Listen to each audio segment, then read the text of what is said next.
So I hope this will, that'll pick up alright. Oh, right. Yeah. So, right, just to kick us off, really. What got you looking to flog your records in the first place? How did you find me? I found you completely by accident when I was looking for a particular record, which was the Harold Ramsey cinema organ record. Which I don't have. Which you've not got. On Parlophone, isn't it? The search engine picked up your database with F.W. Ramsey and Harold Williams, I believe. Oh, right. But unfortunately, separately. And that's what led me to your list. Yeah, which is... I think I've tried to make it quite a varied list of... Oh, it was incredibly varied. That's what got me looking at it in more detail, because it was stuff which was so similar to the stuff I've already got. Now that leads me on to the next thing, I suppose, which is you and we both collect acoustic ballad records. Yes. Which a lot of people don't, do they? Why no. And how easy was it to find those? I mean, when did you seriously start collecting? I seriously started buying the good quality, almost unplayed ballad songs when I met Bill Cloet, which would have been in the late 70s, early 80s, when him and his pal were running the 78 exchange in Stockport. You see, I thought you started in the 60s. Yes, but not specifically looking for any particular type. Right. So I was led to the ballad genre by the 2 or 3 Peter Dawson records that my mother and father had in their collection. Well, not a collection, just a little pile, really. Yeah, just for the average person. Which I used to play every day. Which is why I was looking for that Harold Ramsey record, because that was one of the ones that we had in that pile, and it got played to death. Do you remember what Dawson ones they had? Waltzing Matilda. Oh, that's a classic. A pot boiler. Yeah. Volunteer Organist. Another classic. Another good pot boiler. And I can't remember what the other one was. There were only 3. One was it was a 12-inch one. It probably Floral Dance, I would think. Yeah. Because they, like most people of that era, just probably had them given from somebody else. And that was the sort of stuff that they played. And they liked them, didn't they? Yeah. All the stuff we had, in fact, the one that we spoke about earlier, the Circolo Mandolinistico Mandolin Band, 80 performers, was one of theirs. Return to Sorrento. That's unusual. Yeah, that was one of theirs, and that's one of them I've still got. But I've actually found a better copy since then, because that was also worn out. Yeah. So what were you finding in the 60s? In the 60s, you could find all sorts. You could find anything except anything of value. But then again... Except, what was it? I wasn't looking in normal collectors' Did you know any other collectors around that time? No, and I don't regard myself as a collector now or even then. Yeah, did you know anyone who No. cared? No. Yeah, that's very similar to me. No, nobody did care even then. That's why the flea market stalls, nearly everyone that you went past, for instance Leeds, anybody who knows Leeds, the flea market in Leeds in the 60s and 70s covered it covered all the open area at the back of Kirkgate Market. Gosh. Every Thursday. And nearly every stall you went past had a box or two of old 78. And gramophones to go with them, radios, wow. All being cleared, mostly from slum clearances, I suspect. Yeah. Because that's the period when, certainly in Doncaster and Sheffield and Leeds and places like that, they were clearing the terraced slums, so-called. Yeah. And all the stuff that came out of them ended up either in second-hand shops or junk market stalls. Yes. Do you remember any particular find that really, any really good finds? No, to be absolutely honest, it's such a long time ago, and there was such a lot of it. But even in those days, single-sided ones were relatively obscure. Yes. If you found a single-sided one or two, you hoped that they would be something worth having and that they wouldn't be worn out. Now, but they always were. Yeah. Here's an odd question for you, because in my time collecting records, I've been only doing it for maybe 15 years, and I'm 28 now. I never found a single, for example, I never found a Caruso record. I did find Caruso records, but always the later ones, the pot boilers. So, nothing rare. Goodbye. Yes, that sort of thing. The stuff that was on red label. HMEDA. Yes, DAs mostly. I never even found any of them. Oh, they did crop up. And I'll tell you, a theory I have is that people around here just didn't buy them. They bought dance and pop stuff. Yeah, I think you're right there, because that and music hall stuff. Because obviously it was popular music in those days. When I went to college in Worcester, then I started finding them. I started finding Carusos, things like that, Gallicerci. Different area altogether, isn't it, of course? Yes, yes, and this is what I'm saying. You know what I found a lot of? Broadcasts, Crowns, Eclipse, Woolworths. By the gazillion I found them. Yeah, cheapos, because they were what the people could afford. Yeah, Rex. Yeah. Quite a lot of Rex I found. That also adds clout to my theory that most of the stuff that I was able to get did actually come from the likes of slum clearance places, because they were just ordinary people who listened to ordinary stuff. The stuff that you're talking about, the more cultured stuff, they didn't have them. Would have been bought by people in large houses with more money. With more money, obviously, and with alleged higher tastes, which I'm not convinced about. But they wouldn't have ended up on market stalls. One thing I do remember, and I probably shouldn't be saying this, go for it. On anything that's going to be broadcast. Oh, go for it. But that's the sort of thing that makes me happy. When I was probably 9 or 10, I'm now 68, so I've got a 40-year advantage over you. We used to go to a place called Cusworth Hall, which is still there, and it's now the Museum of South Yorkshire Life at Cusworth, just outside Doncaster. It was at that time, the basements were run by taken over by the civil service. I think it was, not sure what part of it was. It was a pseudo-army sort of radio communication place, but the rest of the house was empty and abandoned, and we could get up into the attics. And for sheer fun, we just used to throw Edison cylinders and stuff like that out the windows to watch them smash down below. We used to play frisbees, which hadn't been invented then, I don't think, but we used to do it with 78. God. How many cylinders did you come across? I can't remember. Probably not that many, actually. That was something I was going to ask. Did you ever come across cylinders in the 60s? No. Do you know what? You're not the first person to say that. Actually, it must have been very hard to find any cylinders. They were the one thing that people were avidly collecting. Anything on a cylinder in those days made silly money. Didn't matter what was on it. They were so scarce because the collectors, so-called, were still collecting.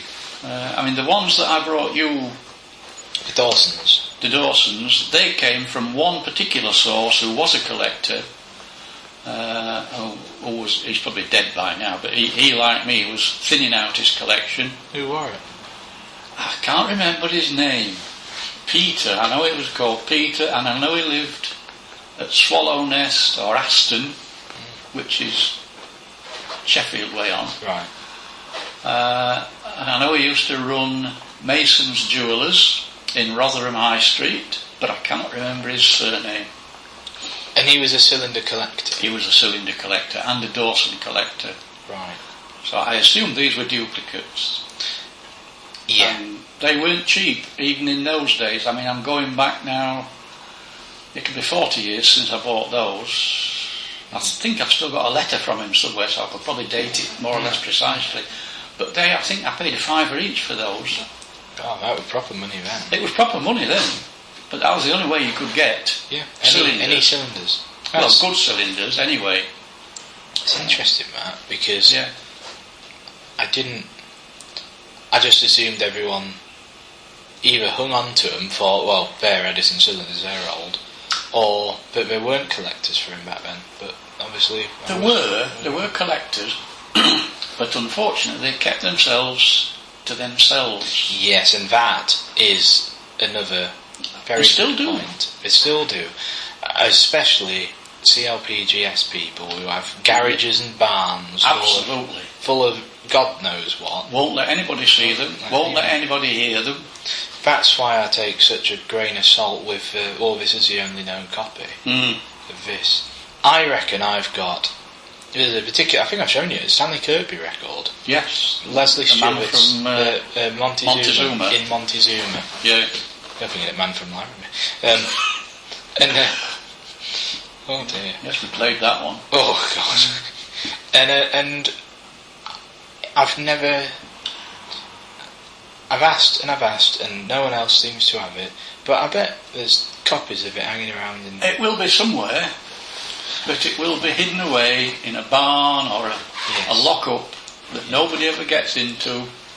And when these people croak, the days are numbered. They'll get split up. I wonder what's going to happen. Well, they'll probably end up with similar collectors, because they will end up in CLPGS so-called auctions, which you know about as well as I do. Indeed. And they will go to other screwball collectors who don't collect them but to listen to, they collect them because they're there.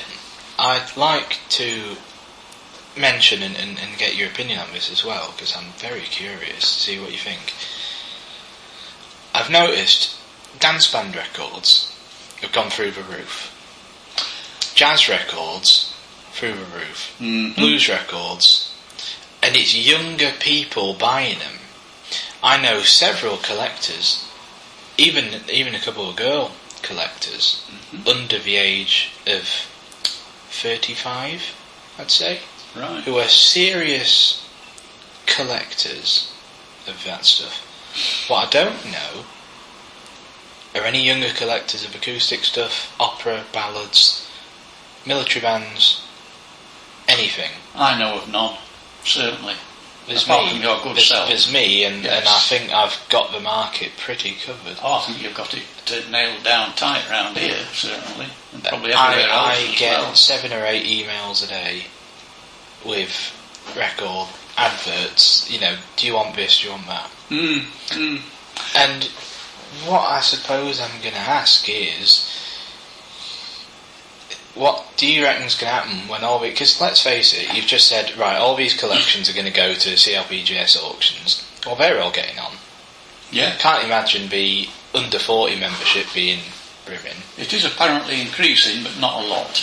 But I think these people who are the under 40 crew are mostly interested in just it for the sheer nostalgia. I think you've hit the nail on the head there. It's what I call the Dansette principle. Oh God, I hate it. Yes, Dansettes in recent years have gone through the roof. Yes.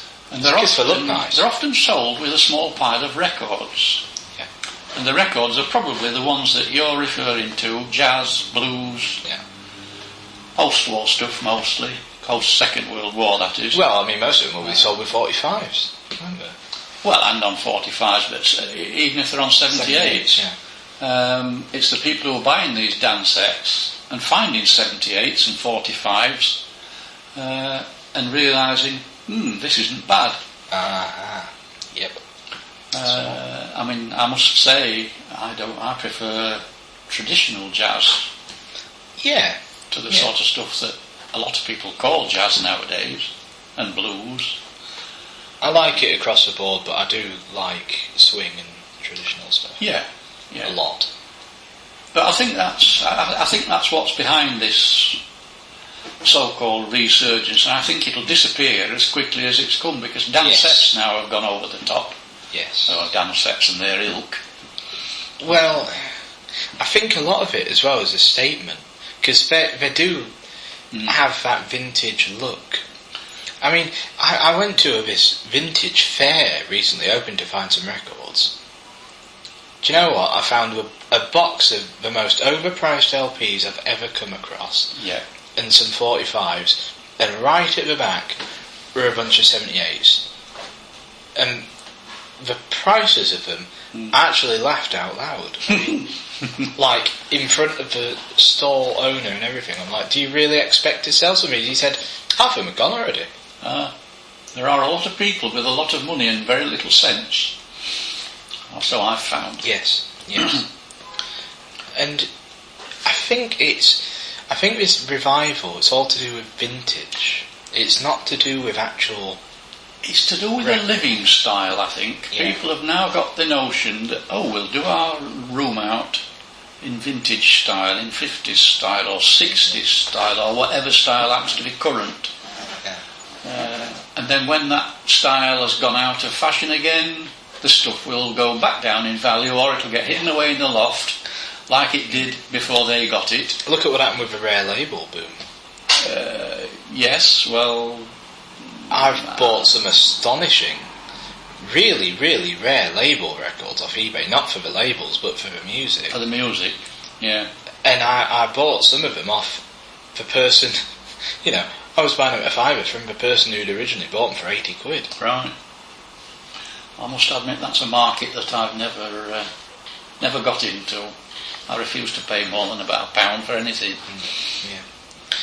Yeah, I mean, I can tell you exactly what records I've paid more than 15, 20 quid for. Oh, wow. I can probably tell you most of them that I've paid more than 15 or 20 pence for. Which is probably why I ended up with such a motley collection. Well, the thing is with your collection, though, it's all in incredible condition. You don't find stuff in that condition now. You just don't. It doesn't happen. No. I mean, last time you came, you brought in amongst the lot a Phoenix record. Now, I must have... Oh, was that the Ollie Oakley one? Yeah, it did have Ollie Oakley on it. It was Singer with Ollie Oakley singing Old Dog Tray, which is a terrible song. Yes. An awful song. But I must have, God knows how many, 50, 60, 70 Phoenix records. Right. Not a single one anywhere near that condition.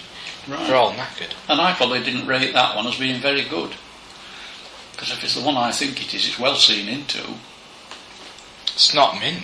No, it's not. It's certainly not mint. But it's not in a condition. You've just seen what I got from the charity shop recently. They're what I call well seen into. They're knackered. That's what they are. And there's no other way of putting it. Right. I won't go that far. Well, I'll still play them. I'll still play them, but I'll play them because what else are you going to do? You're not going to find them again. I'll probably play them and then throw them away. No, I wouldn't throw them away. Well, you're not going to find any other copies in this day and age, are you? No. I mean, that's the difference now between now and when I was at my sort of peak gathering stuff. You could get rid of 2,000 or 3,000 78s to one of your pals and not think twice about it. Because you'd probably find most of them again. You'd been through them, you'd saved the ones you wanted, not even bothered recording the ones you didn't want because they were usually knick-knacked. Same as the little pile that you're just referring to. Yeah. So you just gave them away to get rid of them. And you didn't even think about what's happened to them. I know one pal of mine filled his attic with 78s that I was throwing out, and I expect he'll have thrown them out. Years ago, he also filled another one of his rooms up with, believe it or not, VHS videotapes. Oh, you must be mental. Which I got rid of. Goodness me. Because they take up too much space. And the quality is so poor on most of them. Did you ever trade with collectors then? Because I did. I traded tapes with... Only with... No, not trade. Not trade. I bought... The only collector I bought from was the aforementioned Bill Cloet. When he was Can you give ill. us some background about that collection? Because it is...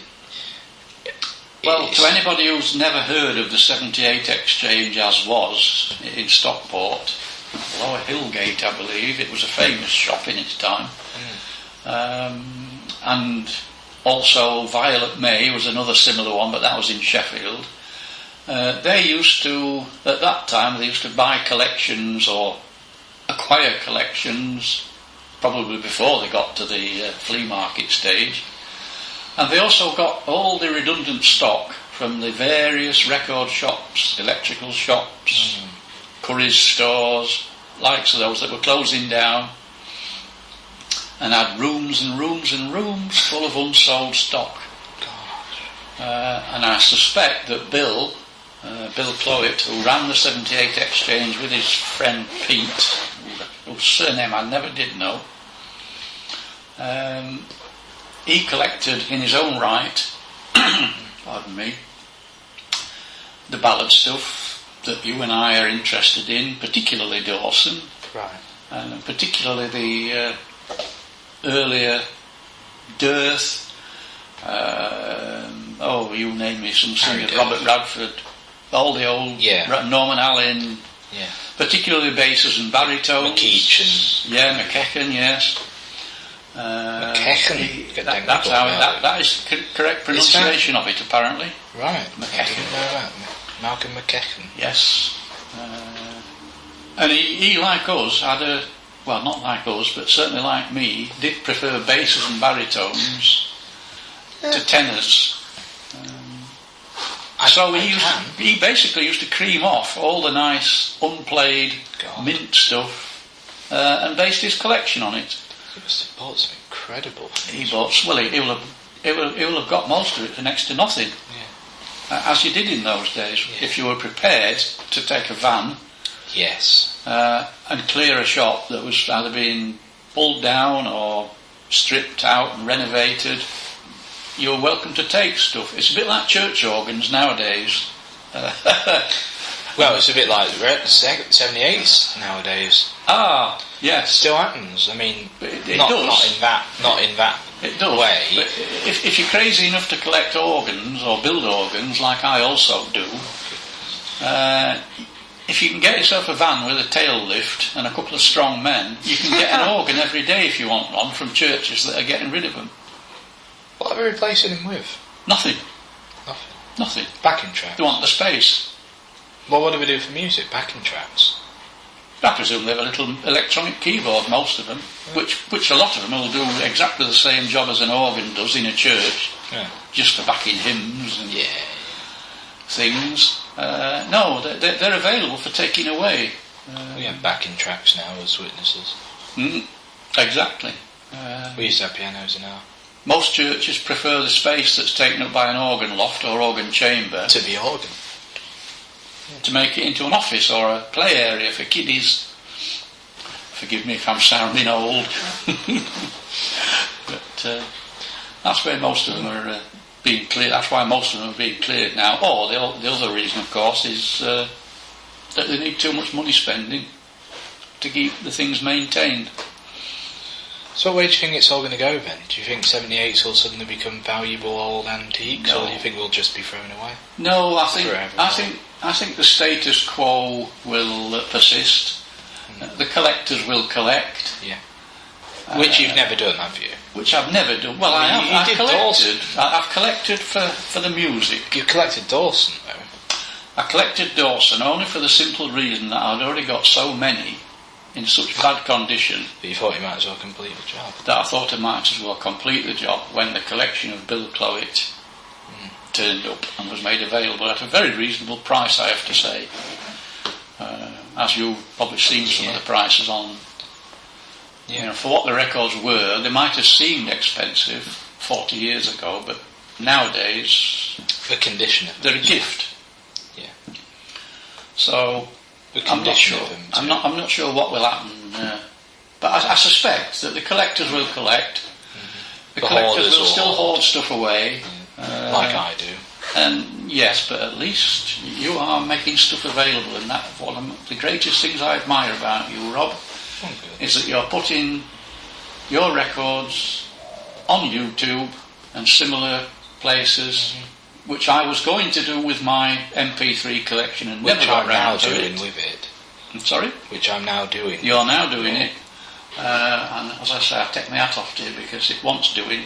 It does, and I've heard that some people have had some rather nasty correspondence from these hoarders who don't think this should be done. No, they don't want people to listen to stuff.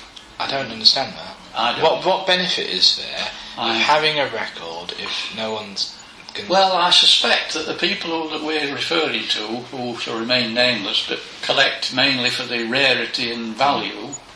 And they're worried about it depreciating. They're worried that if anybody can get a copy of it, not a physical copy, but a digitised copy, that it will make their physical copy less valuable or less unique, which is a load of nonsense. I'm looking forward to the day when 3D printers can 3D print record groups.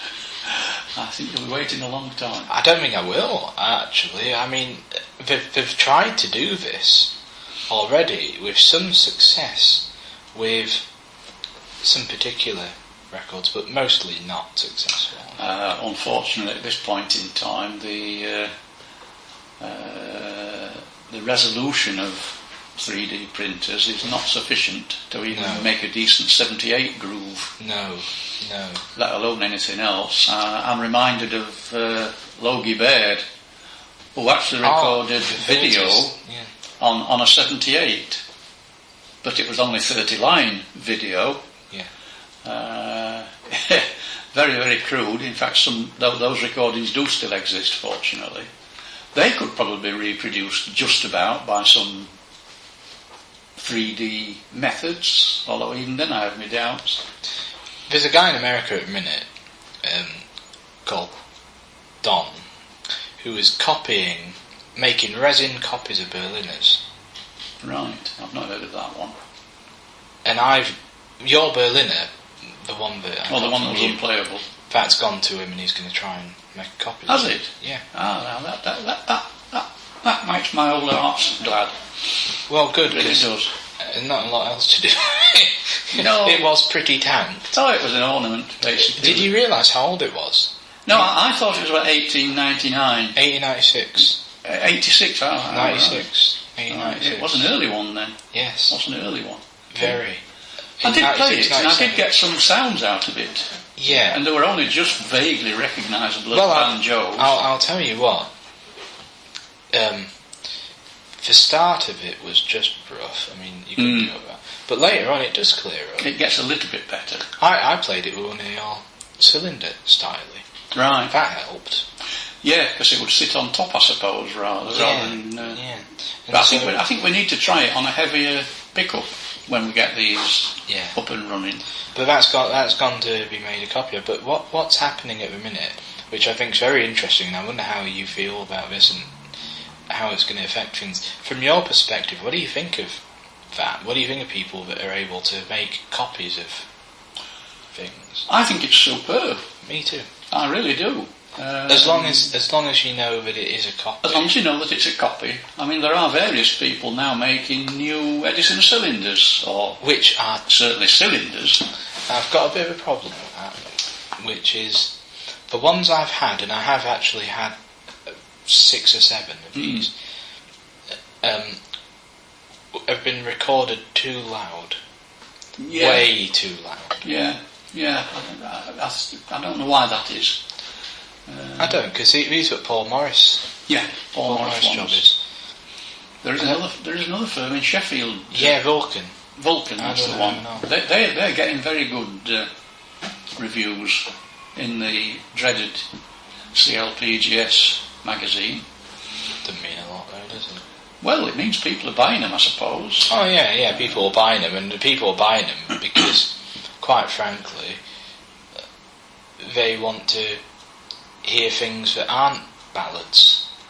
Yes. And they're phonographs. There is that, but it's like, it's an extension of what you and I are doing in preserving stuff, recording it and putting it on YouTube. I suspect that if 78s are going to not exactly fade away and probably not exactly have a renaissance, it'll be due to people like us letting people hear the stuff and rousing a little spark of interest that would not have been there before.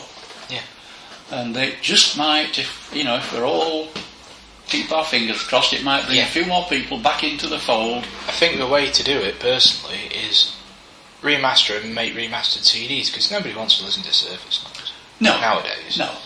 Make CDs of remastered records. That'll give people the bug, and they'll think, I want a few records that sound like this. Well, I mean, that has been going on for years and years and years now by the big companies. It has, but they've never done it right. They've never done it right. Well, it depends what you call right. I think we are a little bit probably left of centre on that score, because we prefer to do them warts and all, and the big companies don't.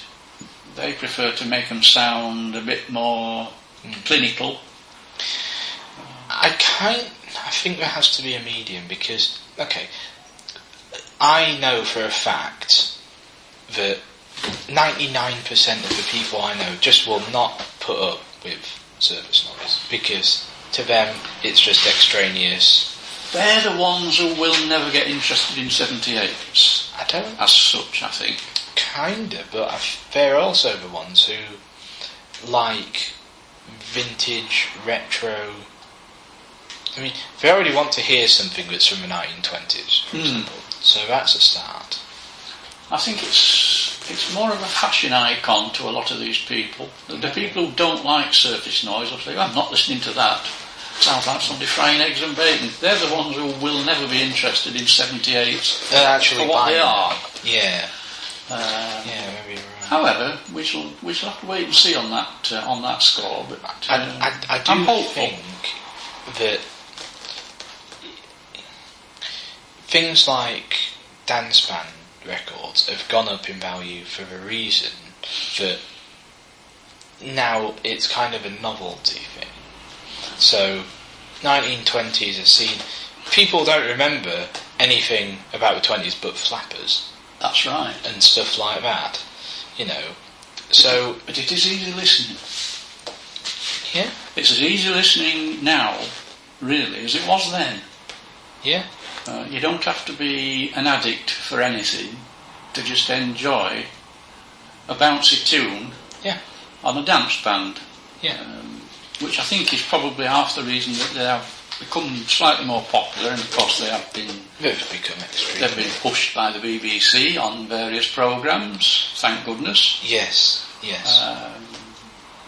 Can't remember the bloke's Malcolm name. Laycock. Malcolm Laycock was the best one of those. Yes. I think he's done more for dance band music than anybody else. Certainly at the BBC. Brian Russ, he was an expert on research, of course. Well, he also had a radio programme. I didn't come across his radio programme. No, I don't think it was up here. I think it was on probably on a down local, London. on a local one. I've got some shows of it. Unfortunately, in this day and age, you can get a local London station online as easy as you can get next door. But that wasn't the case, of course. No. Much more than about 10 years ago. I remember when Audio Galaxy, you probably won't remember Audio Galaxy. No, I don't. When Audio Galaxy was all the rage, and that was one of these sites which illegally listed and made available MP3 files. Oh, right. I did know a few sites like that. Audio Galaxy was one of the first ones, and it became so popular that places like the big universities where I used to work at that time actually removed it from their systems, made it so you couldn't get it. Because people were spending more time listening to everything, but you could. Yeah. But the one thing about it was there were hundreds and thousands even then of old 78s. Now, which you couldn't get anywhere else. I think that is absolutely fantastic. I really do. And the fact that you can... I mean, 10 years ago on YouTube, if you wanted to listen to Peter Dawson, you didn't have a lot of choice. No, you wouldn't find any. You've got quite a bit of choice now, but I wonder if that's going to mean that people see records as completely obsolete and just sling them more. Well, the few that are left, I doubt it somehow. It's either that, or they think that they're incredibly valuable and they're antiques, and they want some serious money for them. But in which case they won't get thrown away straight away. There's more chance of them eventually cropping up in an auction sale somewhere than a dump it. There's a bloke in Surrey who's got loads of really quite interesting 78s, a lot of single-sided things. He contacted me about them about 4.5 years ago. He just wanted silly money. Silly money, yeah. I think he said £8 a record or something. Oh. Absolutely wasn't happening. So he said, right, well, if you're not willing to pay it, then that's fine, and he's probably still got them, and he's tried hawking them all over the place. But I wonder how that is going to affect the market as well. It won't. And I think that's eBay. That's an exceptional People case. think. Do you remember there used to be a sell on eBay called "Can't Believe It's Not Clutter"? No, I've not. Well, every I'm 78 not he had, that one. he used to sell $12.99. Buy it now, all best offer with free postage. Right. So the postage was going into that. That's £6 or £7 right there. Yeah. If you bought multiple, I was buying multiples and making him £2, £3 offers for each one and getting them. Right. But people see them and they think this record is worth $12.99. Yeah. That means that the market, the collectors never get the records. There is that. And they're still just squirreled away. I think it's worse now than it ever was before. I think it's certainly... You've got to bear in mind that eBay has only replaced the record collector and publications like that, where all these silly prices used to appear. Well, the record collector was quite highbrow, wasn't it? It was very highbrow, but it made people think that any old junk Caruso records, for example. was... Which aren't junk, by the way, they're just... Well, no, rare. but people used to think that the old junk that they'd got, because it was a 78, would be worth as much as some of this highbrow stuff, which probably was worth money, although even then I wouldn't have given them sort of prices. Yeah, there's that. I think possibly one way that we could really try to get people more interested, and it's a combination of what you suggested about CDs, which really are a non-starter now. To produce a commercial CD, which is only going to sell probably 50 or 60 if you're lucky, is not a commercial, it's not a viable thing. But, and of course making them available online free is alright. But I think if you could offer some sort of a service, a bespoke CD. Yes, that's what David Moore is doing. Right. And it's a fantastic service. That will get people, if people can actually order what they want on a CD, I think that's got more chance of doing good. Yeah. And, of course, blank CDs being so cheap, you can even show a profit. I actually wonder, what with the vinyl revival, if it might be quite a profitable enterprise to start making vinyl EPs of 78s. Or even vinyl 78s. Which has been happening recently. It has. Which I found really interesting, actually. And I'll tell you something, they sound tremendous. Have you come across one that was made in the 1970s of Tiny Tim? I have heard of it. I know it exists. I have a copy of that, and it is superb. I bet. It's a vinyl 78 of Tiny Tim, who some people will detest. Yeah, yeah. But it's a micro groove 78. Yeah, yeah. It's not a 78 that's got to be played with a 78 tip. It's a micro groove 78, and it sounds absolutely superb. Of course, would do. Even things like them 50s Mercuries, Little Darling by the Diamonds, and all Platters records and stuff. Yeah, sound and fantastic. high Nixa stuff. If you could get them before they were played to death on steel needles. Well, I've got them when they were played to death and they still sound alright. Yeah, but they've sounded better than LPs because the dynamic range is so vast. I mean, I know we're veering off onto technicalities now. Well, the best sounding 78 I've ever heard in my life is one of them Chapel Mood Music vinyl 78s. Yeah. And I think it's some big theme, It's probably a library. Music, What so, we call it's library a library music. Yeah. It is a library music record. And the sound from it is absolutely incredible. Mm. Better than LPs, better than audiophile LPs even, which I do collect. And Yeah. Well, I mean, I've got a couple. I've only got a couple because they're both organ records, but they're 45 RPM LPs, not 12-inch singles. Yeah. 45 RPM. That's becoming a big deal lately too. Recorded by Meridian. Yes. Back in, it's probably the 80s, 80s because I bought them new. And they are superb.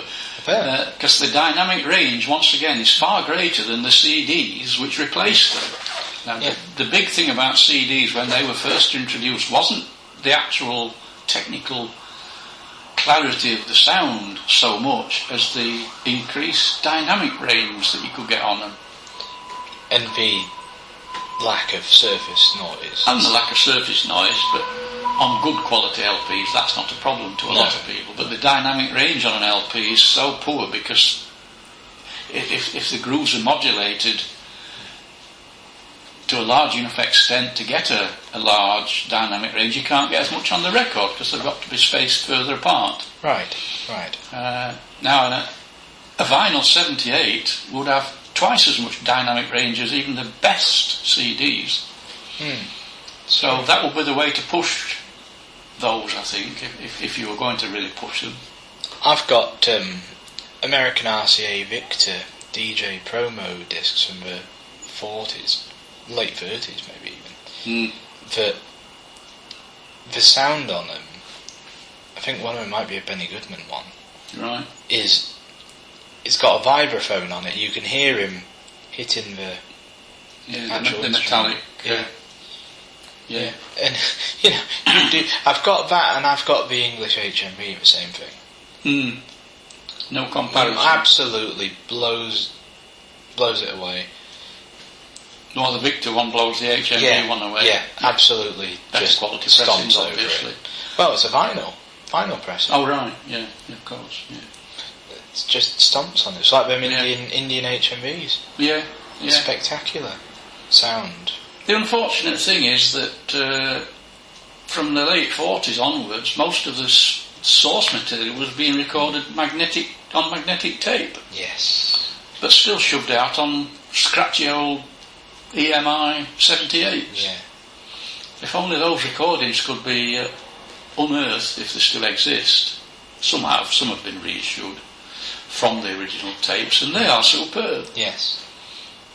But I suspect very few will ever surface, if they've survived. So, why, obviously you've, over the years, collected accumulated quite a lot of different kinds of records. It's ballads that you've focused on, looking at your collection, I would assume. It's ballads I've focused on. Why? I really don't know. Just because you like them? Just because I like them. I mean, that's a perfectly valid reason. I didn't bother buying dance band records at that when I first started. If only you knew. Because I wasn't all that interested in them. Right. Because once you've heard one dance band record, you've more or less heard them all. Unless you're an aficionado of dance band music and know all the artists or artistes. Kind of. Kind of. Whereas I think if you latch on to a particular singer or a particular type of singer, such as a bass baritone or tenor type stuff, you stick with it, and you know there aren't all that many good singers, so you don't have to look. I don't know if you remember this, but on your files you've got a Scalar record, and you say it's the worst record you've... Oh no, that's the Beltona. Yeah, Beltona. That's the Beltona. That's the most awful record I've ever come across. Why do you think it's so bad? Oh, it's just everything about it's bad. The orchestration's bad, the singer's awful, can't sing in tune. Half the instruments are playing bum notes. It really is spectacularly bad. I'll post that particular disc on YouTube later, because it is every bit as bad as you say. I'm glad it's not just me. Apart from that, what do you think are the worst 78s that you've heard or come across? I really couldn't say. Or is there any particular kind of record that you just avoid like the plague? Because mine will be church records. I avoid them like the plague. You avoid churchy records. I like churchy records because I like choir singing and I like organ music. It's not particularly for any churchy reason. Yeah. See, I can like them aesthetically, but not ethically. That's why I think the worst ones really are the horrible old military bands. And I know you'll throw your arms up in... No, I agree. Oh, you agree? I think I like a soft spot for them. I like military marches. I like military marches, yes. But not played by Black Diamonds and La Garde Républicaine. I don't mind the acoustic ones, but as soon as you get later, the bands just seem to deteriorate. I prefer the later recordings. But yeah. It's just a pity that as you remark, the acoustic, I think it was probably down largely to the fact that they could only get a couple of minutes on a disc. The performances were much more lively and they had a bit more go in them. Yeah. And I think that was so they could get them on a record. Yeah, I like that. But if only the recording quality had been good at that time, you know. I think for me, usually comedy one step. Oh, novelty stuff. Unless it's got a good other side. And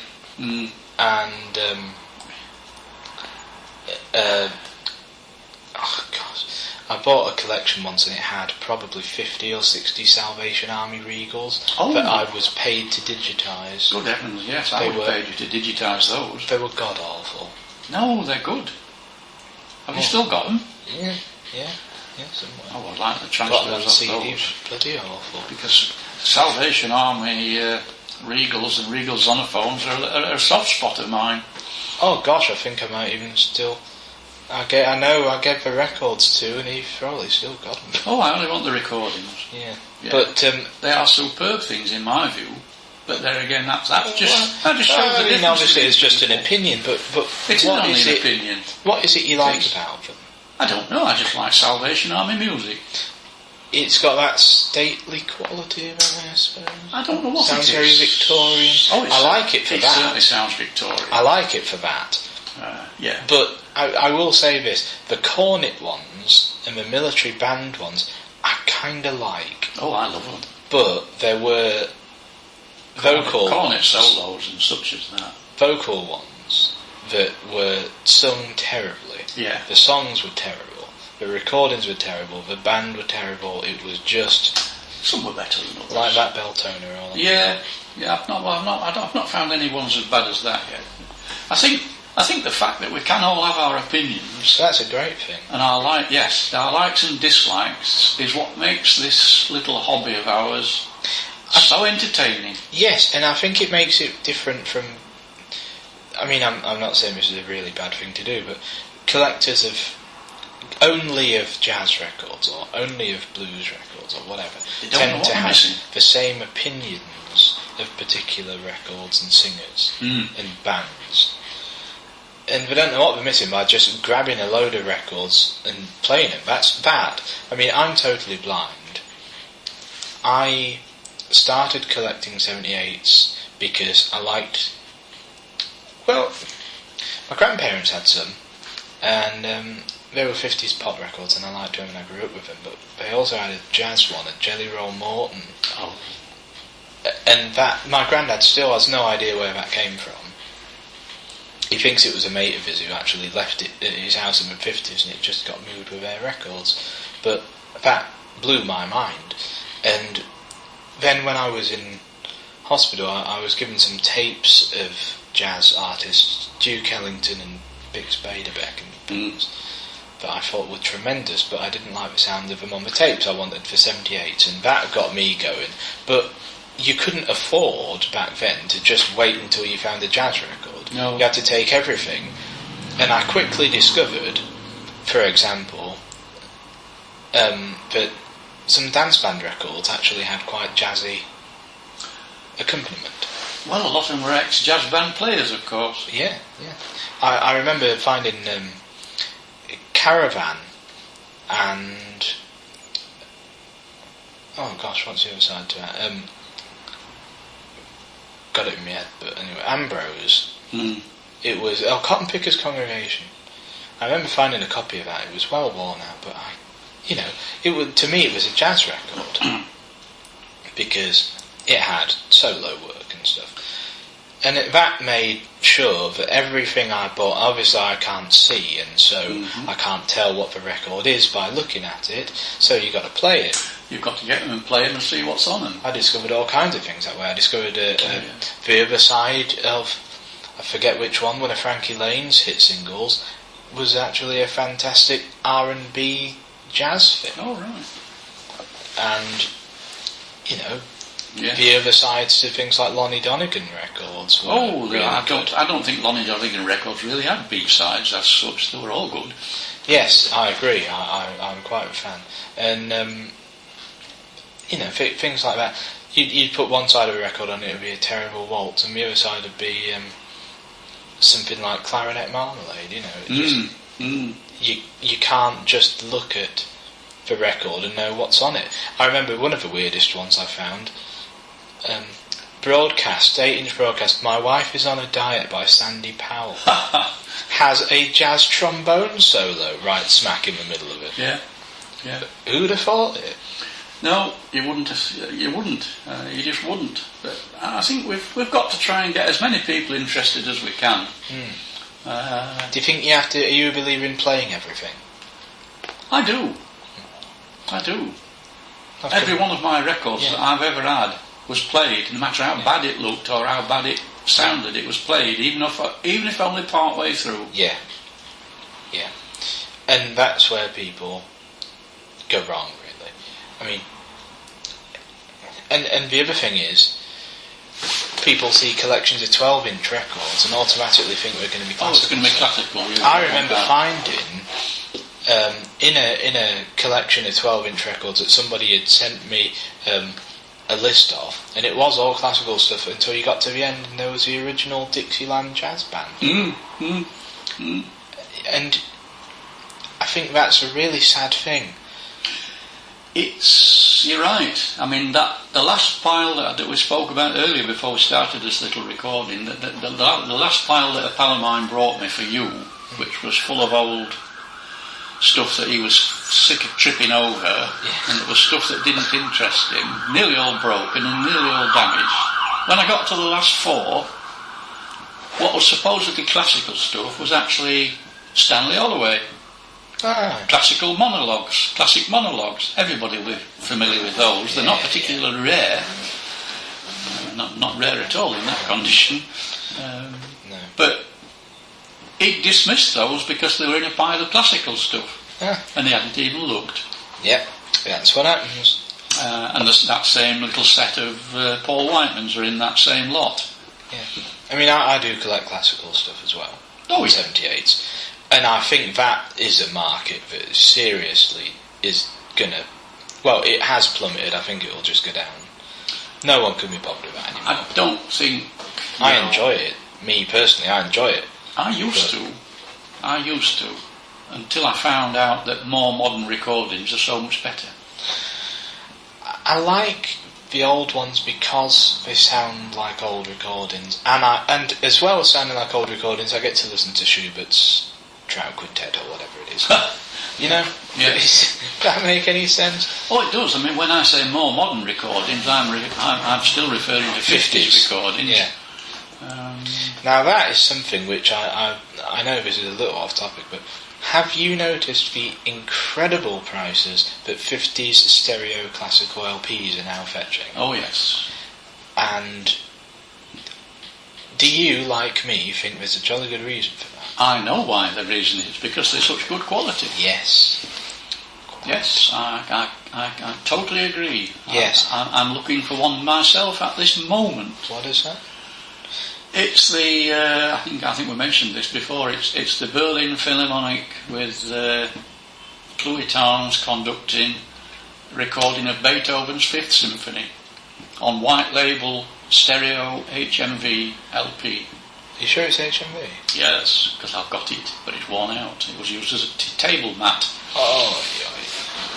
You wouldn't know the number on it, would you? Yes, I haven't got it in my memory, but I've got the reissue of it, which it was reissued on Music for Pleasure, but it's not the same.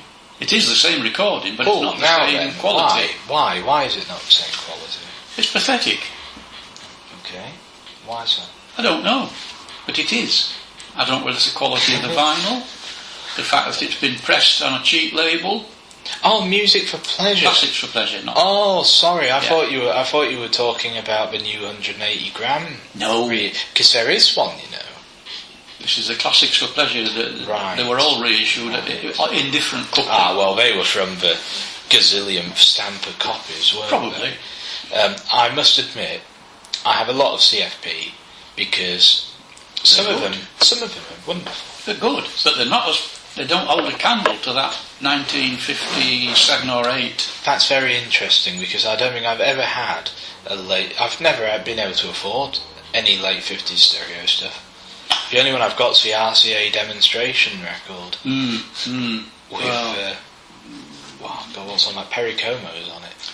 They're the sort of thing that if you are lucky nowadays is more likely to crop up in a charity shop. Yes. And does. Yes, I've found all sorts of good classical stuff in charity shops. I've not found any, for example, the Decca SXL stuff. Not the early stuff. They are there. But as you know, stuff that you don't really want to listen to, I'm afraid. As you know, I recently found a mono in a charity shop that I sold for over £400. Which is a little bit. That was that is a little bit over the top. Do you know what? I looked at completed prices for that after I'd sold it, and it all went for that sort of money. Well, there obviously are people who are willing to pay that. But it is my firm belief, and this is controversial, I know, and that's why I'm saying it, that mono far outshines stereo. Good mono, yes, I couldn't agree more. In fact, most of the stuff that I listen to now is in mono. Yeah. Although I've got a stereo capable system in every room of my house, including the bathroom, but they're nearly always playing mono stuff in mono. Yeah. Do you believe you need a mono cartridge, or do you just need a mono switch on your preamp? No, a mono switch is more than adequate. I quite agree. That's going to really annoy all my audiophile friends, but I really do. In fact, speaking about mono stereo switches, we now have an example here that I've just made for Rob. Right. So he can do exactly that. What do I do with it? Don't tempt me. We're still recording. Oh, right. Okay. We'll go into that later. It's the simplest thing on earth, and it's the sort of thing that you cannot buy. It is, except I can't find a switch on it. It's on the front, and it's down at the moment. Oh, just a simple toggle switch. Thank you. And there's 2 in sockets and 2 out sockets, and a short lead to couple it up with. What have you got? I'll tell you later. Yeah. Anyway, so yes, you know what? You're right, and let's just focus on that for a minute. You can't buy them. Why? Do you think that's because? I think it is. It's because there isn't a market for them. I think there is. And not for the average man in the street. There isn't. Right. I believe, and you can correct me, that somebody who wants to listen to stuff in mono is pretty much forced to buy a separate mono card nowadays, which costs, God record only. I'm inclined to think that I'm not quite sure what class of people, which is not a term I like, but I'm not quite sure what class of listeners we're actually referring to here. The ordinary man in the street who listens to his crap. To listens to Decca LXTs in stereo. No, I'm on about modern crap. Oh right, okay. Couldn't care less whether it's stereo or mono. Well, let's focus on. Probably can't tell the difference anyway. Well, record collectors, Ben. Record collectors who are worth the salt will mostly have an old-fashioned audio system with a mono switch that's on it anyway. I think that's because they all had it in the early days. I think that's the best thing you've ever said. So, nearly all good quality preamps, even integrated amps, of which I've got quite a collection myself, have nearly always got a mono stereo switch. The better quality ones had a switch where you could swap phase and swap channels in stereo. Yes. That's gone because it costs too much. And once again, the majority of people don't know the difference anyway. The serious listener, I suspect, would know where to get a mono switch or a device with a mono switch on it. Right. So, do you think that serious record collectors or record hoarders should avoid buying new systems?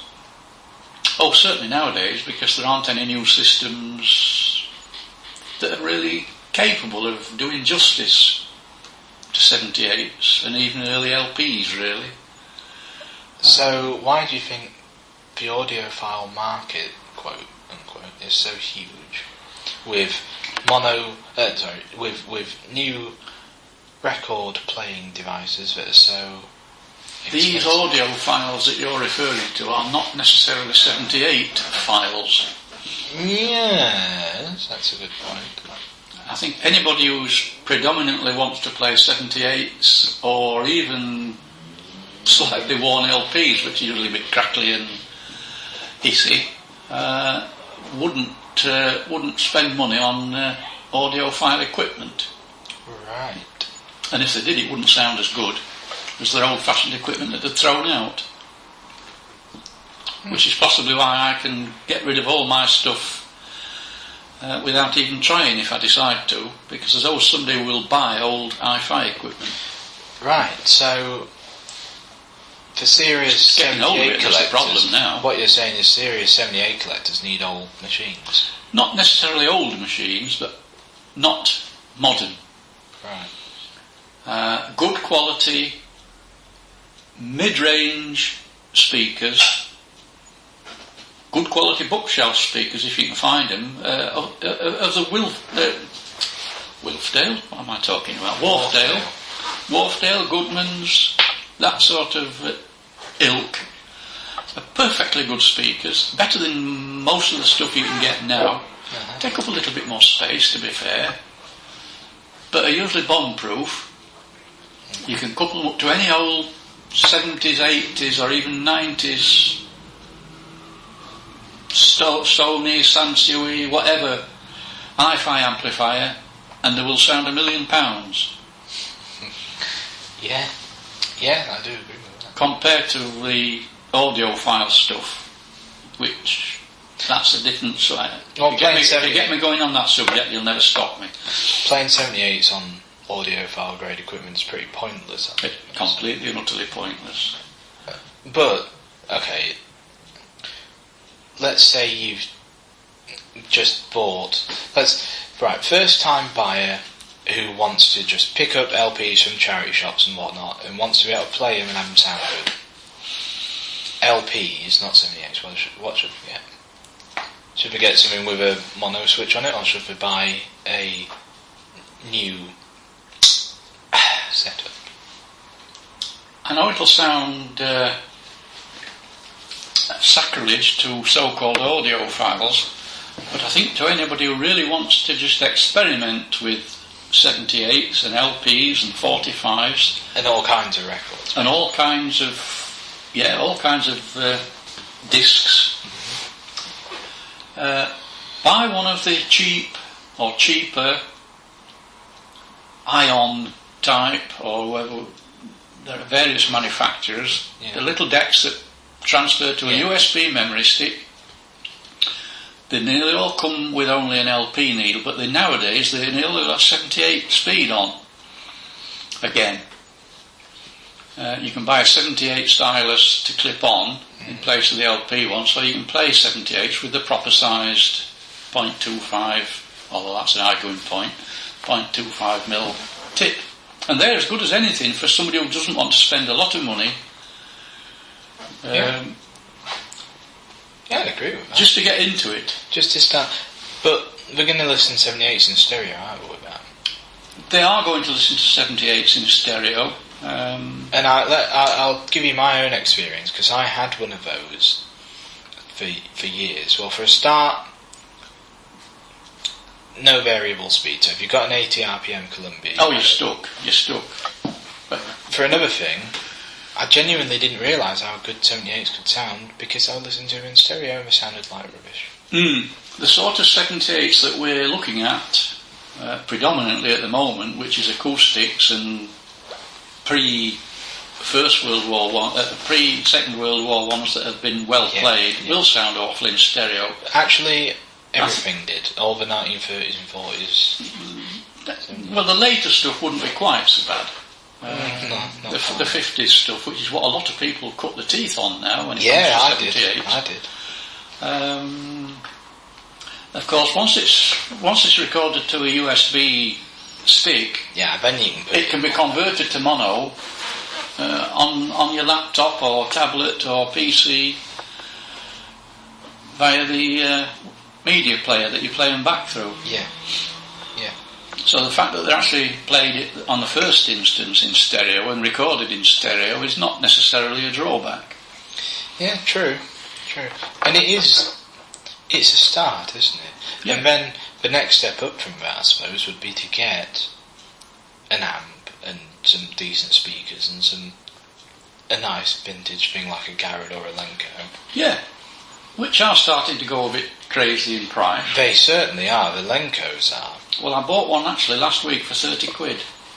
God. That's nice. So you know where to find them, they're not going. Where did you... a friend. Yeah, right. A friend rang me up 2 weeks ago now it is, since I saw you last. Yeah. So a pal of mine's getting rid of a Lenko GL75, it's a bit tatty, what's it worth? And I thought, well, do I say a fiver? Do I say 50? So I said, well, I'll give him 30 for it without even seeing it. Yeah. He says, I think the arm's a bit corroded on chrome. I said, well, they always are. Yeah. And I said, it'll want a new arm anyway because bearings will be gone. And they were. But it's in a plinth. It's got its lid. It's got a broken hinge, but that can be fixed. The actual turntable itself is in tip-top mechanical condition. You pay that for a head shell these days. They've gone nuts. Yep. And it's partly because people, audiophiles, have realised that they're quite good, actually, these things. Although I was told by a very knowledgeable friend that it's recommended to, before you're going to transfer any records, keep the turntable going for about an hour so it can warm up. Nonsense. Apparently. Nonsense. Quite well. I'm on the fence about it. Apparently, he's got things that are like you can check that something's constant speed, and if you transfer stuff before about an hour, there are fluctuations. Nonsense. I don't know if you'd hear them or not. But only if the deck's knick-knacked and wants a thorough service and re-greasing and oiling. There is nothing on any turntable which can take an hour to settle. Nothing. Yeah, kind of. I do think that there may be something to it, but you seem pretty convinced it's not. I'm absolutely certain it's not. It's just another of these audiophile fantasies. There are quite. There are so many of them. Yeah. The next favourite, which I won't start dribbling on about, is the valve sound. Now, no such thing as a valve sound. Do start dribbling on about it, because I fell for that one. Why? Nearly everybody does if they don't know the first thing about hi-fi itself. The term hi-fi, high fidelity, basically means that what you get out is an amplified version of what goes in. Right. If it's true high fidelity, then there's no added sound or effect, be it the valve sound, the transistor sound, the chip sound, or any sound. You should get out what goes in. I think what they're saying with valve sound, though, is that you can tell it was made in the 50s and early 60s from listening to it. It's not the valve sound. There is no such thing as the valve sound. Well, all right. Well, the term might be wrong, but there is. I know the term you're thinking about, and it's what I used to call the radiogram sound. Right. Okay. If you play 78s on a big old radiogram with a big boxy cabinet, they sound wonderful. They always sound 10 times better than if you're playing them on a dance set or a Fidelity little stereo system, even if it's in mono. Because the cabinet, that's the same principle on that Philco of yours. It's the cabinet that adds colour to the sound. It shouldn't be there, but it's added by. But it makes the things sound better, and it's pleasing.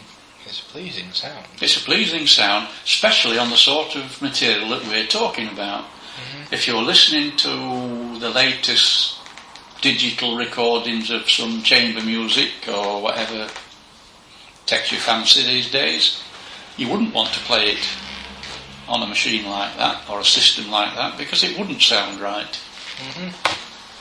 But the sort of stuff that we're talking about was recorded in any old studio most of the time, portable studios, some of it, churches, various different concert halls. Yes. There were no two alike, so even the recordings weren't faithful reproductions of anything really, apart from the acoustic that they were recorded in.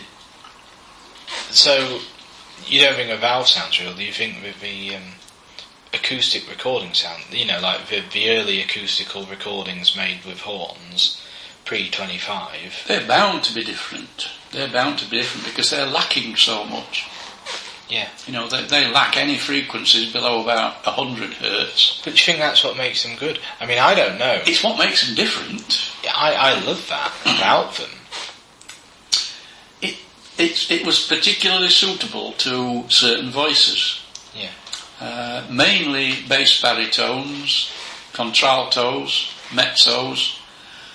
Sopranos didn't tend to come out very well at all. Light tenors didn't come out ever really well on acoustic recordings because they hadn't got the power in the voice to actually transfer that sound onto the record, because of course there was no amplification as such. The sound that went into that horn was the actual mechanical energy that cut the groove. It was military bands that started me collecting acoustic records. They always recorded particularly well because they were loud. Yeah. Plenty of power. And the same applies to the machines that they were reproduced on, of course. The groove, the actual power that came out of your horn or listening orifice, whatever it is, was actually produced by the motor. The spring power that you wound into that motor produced the power that came out through that horn. It was only controlled by the groove and the diaphragm on the sound box. Now, I believe if anyone's going to start collecting records, 78s, if anyone's going to start collecting 78s, I think as well as some kind of a system to play them on, so maybe, as you said, wouldn't it be ion things, or maybe they're on your start. They're on your start. Yeah, well, maybe a Lenko then. I think one should also possess an acoustic gramophone. Yes, and they aren't, relatively speaking, they are still cheap. Yes. I mean, you can get a good HMV 109 for 30-40 quid. Yeah. And to be honest with you, I know there are much better machines out there, but I like mine. There are better machines, but it's a question of taste and personal preference. I mean, to a lot of people, I know they are a bit more expensive, but an HMV 101 or a 102 is perfectly acceptable. Yeah. It doesn't take up much space. You can pop it in the cupboard when you're not using it, and you pay a lot more for a damn set. Yeah, I'll tell you the reason I don't think I couldn't listen to all my records on one of them, and bearing in mind that actually my first exposure to 78s was on a cheap radiogram, but also they had a Columbia Graphenola. Is because I wouldn't want one of them these days for my daily listening, because you can't put the lid down.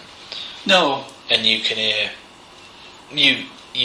so much more surface noise with that lid open. I know you've got a bit of a down on Columbia machines. I have. But I'm inclined to comment that you've probably not listened to enough of them to be absolutely sure.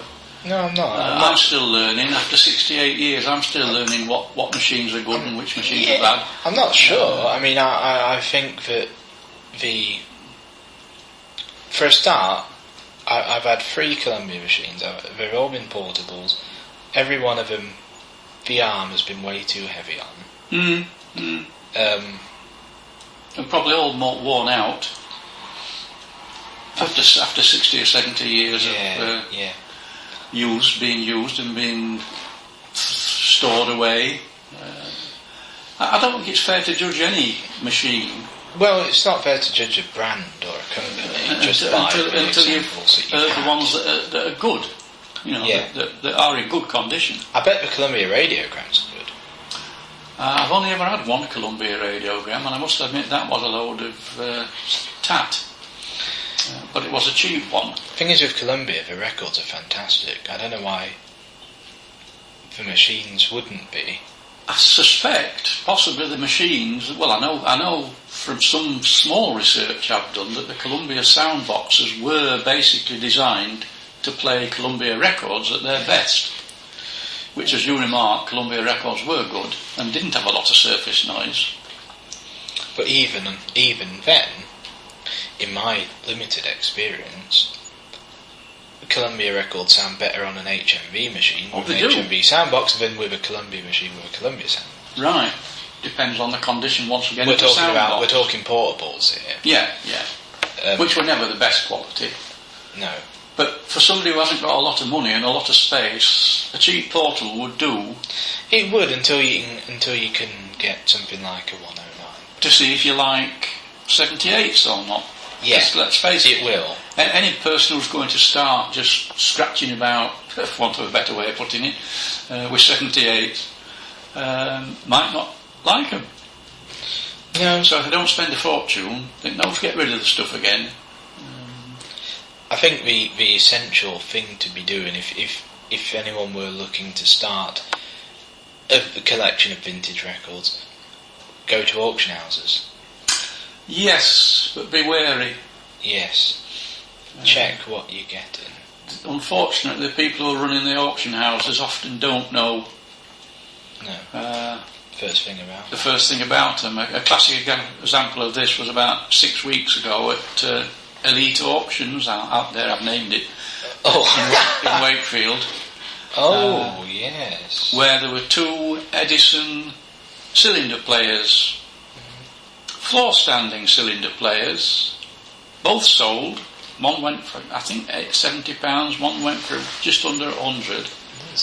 And I looked at these and I thought, they're not cylinder players, they're shaving machines. Oh my word. And sure enough, following fortnight they were back in again. And they sold again. Once again described as Edison cylinder players. So they were Ediphone. They were Ediphone cylinder shaving machines, which basically aren't worth tuppence. I'll tell you what makes me laugh. Some of the descriptions you get for things. I bought a collection of phonograph rolls once. Yeah. I thought, what the heck are the phonograph rolls? That's Jam jars is another one. Sandwich. Yum phonograph roll. So I bought this collection of phonograph rolls. I think I paid 25 quid for it, and I got very, very lucky. Very lucky. That's where my Peter Dawson White Records cylinder came from, which I still need to find. That has an announcement by him where he very clearly says white record, disproving that they were ever pirates. Right. But I mean, yeah, if you're going to start getting into vintage records of any kind, I'd say don't limit yourself to record shops. Oh no. I think we'll conclude after this last comment. Yeah. I think really, to anybody who doesn't know that they're interested in 78s, they probably never will be. Why do you think that? Because it's a thing that happens. It's not a thing that you can acquire a taste for. So what you're saying is you can't think, oh, maybe I'll get used to this old scratchy record thing. Yeah. I don't think you can actually sit down and say, I'm going to start buying some 78s and listening to them. So you somebody will have to plant that seed first. And I think that could well be yourself. Do you think that someone who sees a box of 78s in a Columbia Portable and thinks, oh, why not? They won't even know what they are, most modern people. Well, they'll know the records. They won't. Do you reckon? No, I know for a fact. A lot of modern kids don't even know what a cassette is, let alone a record. Oh, gosh. If it's not on a mobile phone, they don't know what it is. See, I suppose you're right, because I grew up with them. I knew what they were. I knew that they were records, I knew that they sounded crackly, and I kind of liked that. The sort of people of our sort of, well, certainly not mine anymore, but certainly your generation will know what these things are. Mm-hmm. If they see them, they might think, oh, that's different, if it's for nothing, I'll have that and have a listen to it and see what it is. But the really modern generation, the latest generation, no. They will have to be introduced somehow or other to it. That's an interesting idea. And I think that leads me straight back to where we were before. It'll either be you or I or people like us, by making the stuff available, that will do that little trick. So basically, collectors, if you're listening, make stuff available and get on with it, because time's running out, really. I mean, time's running out for us all, but... well, it is, but also time where you can go into a shop and find records is running out. Yeah. Because people are seeing, this is a record, it's a vinyl, usually it's a shellac and they call it a vinyl. They think it's rare and collectible, and either that or they just dump them because they don't know what they are. Because they don't know what they are. So... it's the old education thing again. Yeah. Got to try and get people interested. And of course, when you do see 78s in charity shops, they're all a bit knackered, and time's running out. As if they're even in one piece. I don't think if you gave a 25 or 20-something-year-old person a knackered 78, they'd go for it. No. Maybe if you gave them a really nice condition one, they might. The spark of interest would have to be there to start with, though. Yeah. Definitely. Yeah. So what we need to be doing is putting it all out there so that they can find it. So they can find it. You know what my most viewed video on YouTube is? Mm-hmm. A song called The Maid of the Mill, sung by Harold Wilder on the Twin. Right. Can you believe that? I'll tell you why. Knowing you, I can. Because that song appeared in an episode of Sherlock. Right. And everyone has watched this episode and thought, oh, what's this song then? Oh, right. And they've gone on to it and they've found this 1909 Twin record that I put up there. I've had more comments on that than I've had on any of my... And this goes for things like We'll Meet Again. I've put on there. You know, Laughing Policeman, really famous records. I've had more views on this Maid of the Mill just because it was in a TV programme. Yeah. And I think that says it all, really. I think that says everything that needs to be said. Yeah, it does. And with that, we will conclude, if I find Mario.